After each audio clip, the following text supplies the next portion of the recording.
Good day, ladies and gentlemen. I certainly hope you're having a fine day and this movie clip finds you in good health and in good spirits.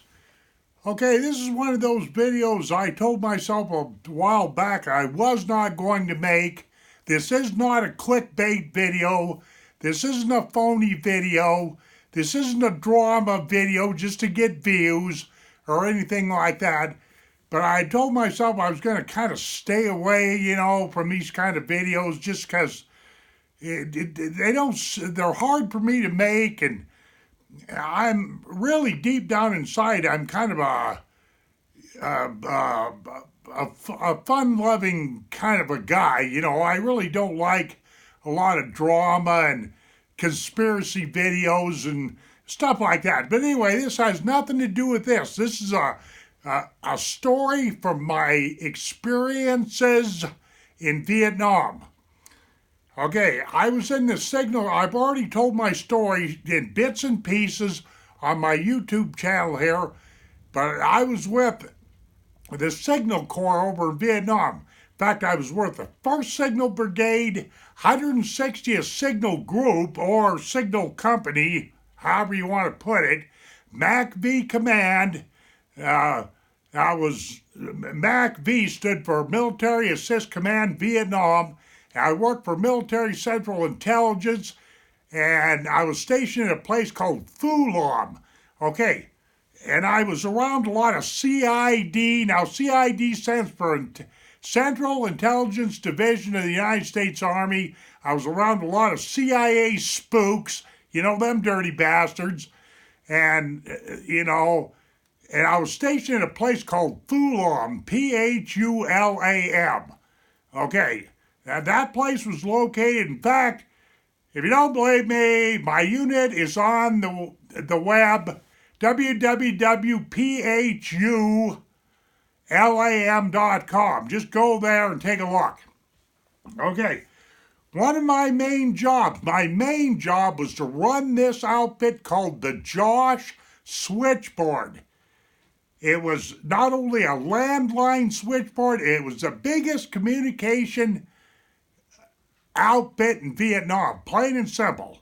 But not only did I run landline communications, telephone communications, but satellite also. And the name of the switchboard for military short terminology was JOSS, J-O-S-S. That stood for Joint Overseas Saigon. So that way, if I called the White House, which my voice has been in the White House, my voice has been in the Pentagon, my voice has been on lots of Air Force bases across the world, across the United States, on several major naval ships and stuff like that. Well, to identify myself when I was putting calls through and all that kind of stuff, all we had to do, all of us guys had to do, because I wasn't the only operator, there was plenty of operators, but we just say, this is Saigon Overseas, this is Josh calling. And everybody that was in the military circuit, if you will, in communications knew what Josh stood for. I didn't have to say, this is Specialist James Bourne with the 160th Signal Group, Phu Lam, Vietnam, calling General so-and-so, because I put in calls to anybody and everybody. Trust me on this. I had 2 top security clearances and 2 top military clearances and communications. So that puts me in a situation to know a few things. Okay, here's the story. One day, I was manning the switchboard by myself. This switchboard was like 12, 14 feet long. It had like 6 stations, and back in them days, we had the old plug-in wires, but right down to my right side, there was this little white panel with numbers 0 through 9, if I remember right, and maybe that part of the alphabet was there, if I remember right. But that little white panel, that was all satellite stuff. And back in those days, you had to be stationary. You couldn't be moving all over the place. Now, anybody with a cell phone can and be bouncing off of satellites or whatever have you. That technology was not developed in 1971 and 72 when I was in the United States Army, when I was helping running that JOS switchboard. You had to be stationary, okay? But one afternoon, one hot blazing afternoon, I'm sitting on this switchboard. Like I say, it had about 6 stations, 6 individual seats, if you will, where us operators sat. And sometimes we got short-handed. And sometimes I found myself running that switchboard all by myself. Well, this is one of those days. One of them real hot, blistering summer days in Vietnam, and I'm sitting in that control room, that's what we called it, all by my lonesome, manning the main communications in Vietnam. That's a fact. And all of a sudden, here come in this guy, this dude, this fellow soldier, which I know now was a CIA spook, because this guy was an E7. Now, right out the get-go, and E7s, most of the time, it was just us PFCs and E4s, and maybe an E5 or 2 that ran that switchboard. I hardly ever seen an E7 on that switchboard, a sergeant first class.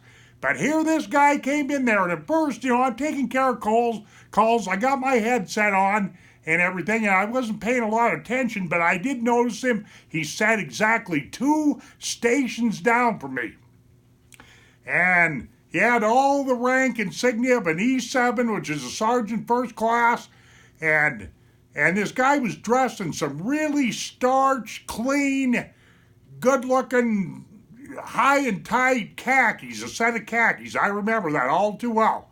So anyway, I'm sitting there doing my thing, pulling cords in and out, pulling my hair out, because that work got pretty frustrating at times, believe you me. There was a lot of demands on us operators for various reasons I don't want to get into.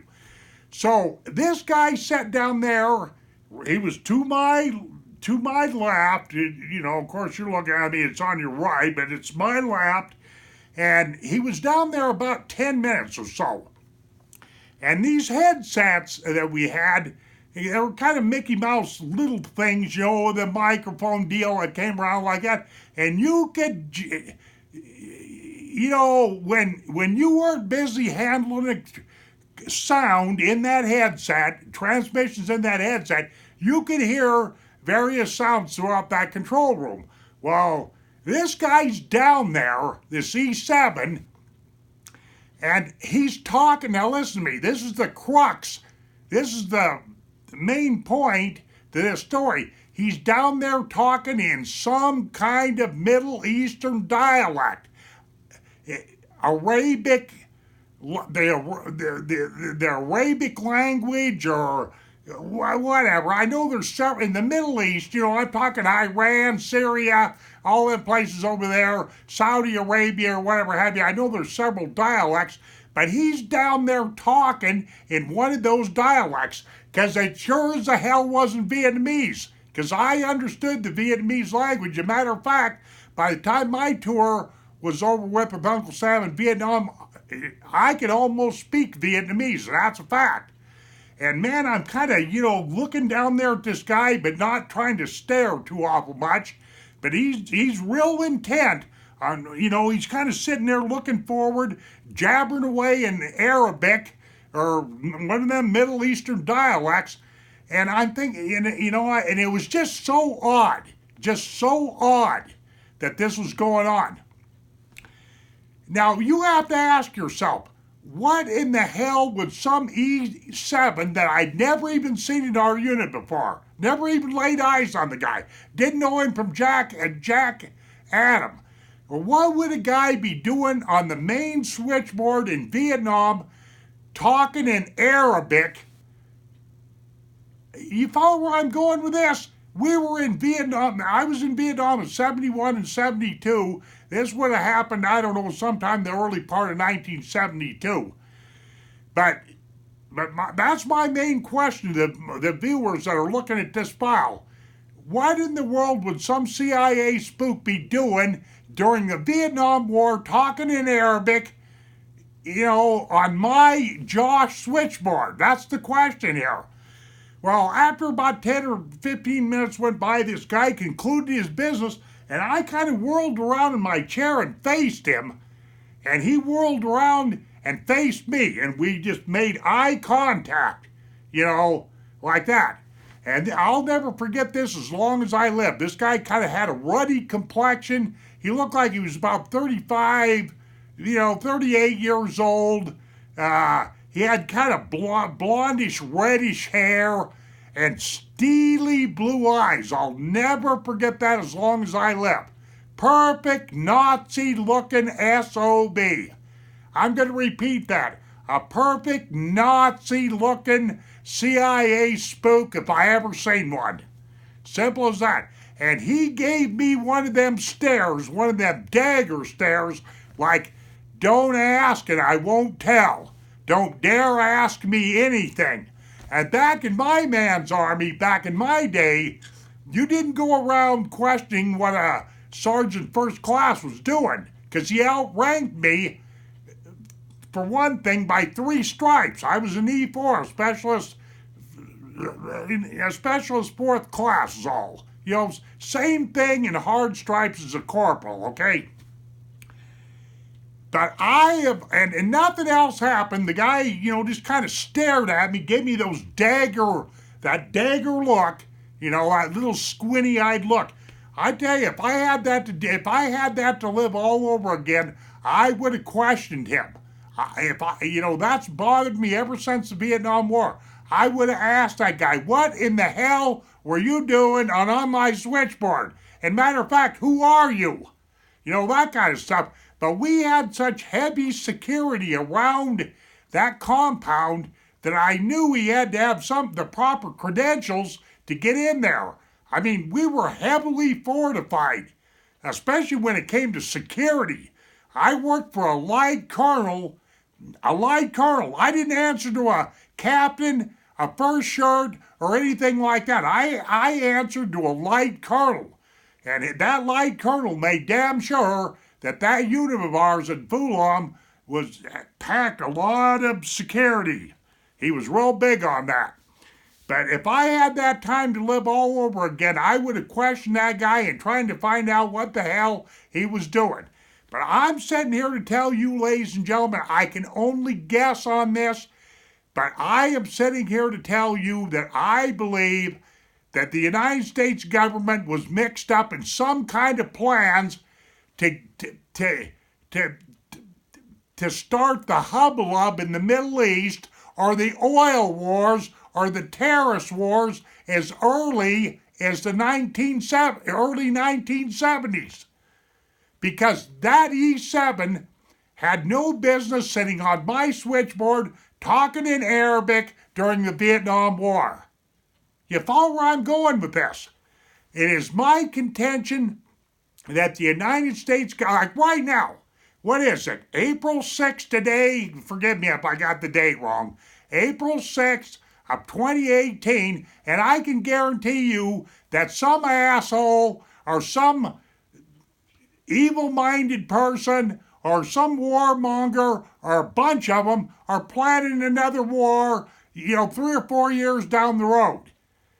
I have often told my children and my wife and I'm telling you folks right here, right now, that if you knew what went on behind the walls of the White House and down in the basement of that miserable Justice Department up there in Washington, D.C., or the Pentagon, or the CIA, or the NSA, and all these other alphabet soup heathens, you wouldn't be able to sleep at night. It's as simple as that. Because what you see on mainstream news and all that is nothing more than a smoke screen on what's really going on. And what really cracks me up is the average American that's never had anything to do with the government, that's never been in the service, or had ever worked for, the government, Uncle Sam in any way or not. You people, and I'm trying to be nice here, are naive. You're uneducated about the fact that there is a dark side to the government. There is an evil side to the government. And I know for a fact that the government, they would just, I'm going to tell you what the thinking of these evil ones, that's what I call them, the people that really control what's going on here in the United States. I'm going to tell you what their mindset is. Their mindset says this: you are too stupid to govern yourself, so we are going to rule and control you, and if we can't do that, we're going to kill you. How do you like them apples? How do you like that? Because that's what their thinking is.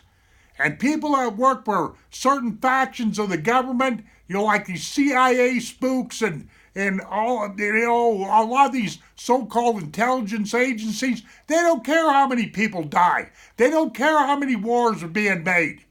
They don't care if you live or you die. And that goes for your children too.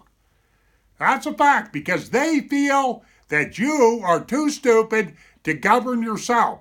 And besides that, they want to control, and I've said this before in my YouTube channel, they want to control the resources on this planet so they can have for their families and them what you should be able to have.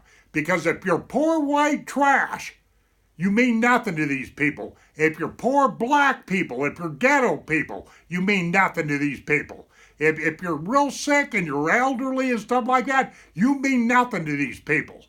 And I can guarantee you what you, like I alluded to this a minute or so ago, I don't mean to be waving my hands like this, but what you basically see on your television set, and especially mainstream news, that's why I refuse to watch mainstream news. It's just a smokescreen. Like you take like that Fox News. Them bastards lie every chance they get. There's evil people that are in the government, and all they know how to do is kill, lie, steal your money, control you, throw you in jail. Why is it, ladies and gentlemen, that the United States of America has got per capita, we've got more people in jail and prison than any other nation on the face of this planet? Police state, yeah, we've been moving into a police state for many, many decades now. Simple as that. And that's one of the reasons why I'm real leery around. I have nothing to fear. I'm not, I don't have any crimes that I'm running away from or any skeletons in my closet or anything like that. But that's one of the reasons why I'm real leery of police officers and the cops and stuff like that. They've got a crappy job, with all due respect. But they are just pawns in the game. Pawns in the game. And the game is to get you as screwed up as they possibly can. To get you in jail or get you dead. Simple as that. Simple as that, ladies and gentlemen. I am 66 years old and I've taken a good hard look at this society. And ever since I was a young man, I've watched this society get worse and angrier and madder and more evil and stuff like that as the decades have went by. And I have had to ask myself, why? Well, I know why. Because the government and the evil factions that are, and the dark side of the government and the evil ones, the Illuminati, the One World Bank, the One World Government, whatever you want to call these people, it's all the same bunch of crap, are behind this stuff. Simple as that.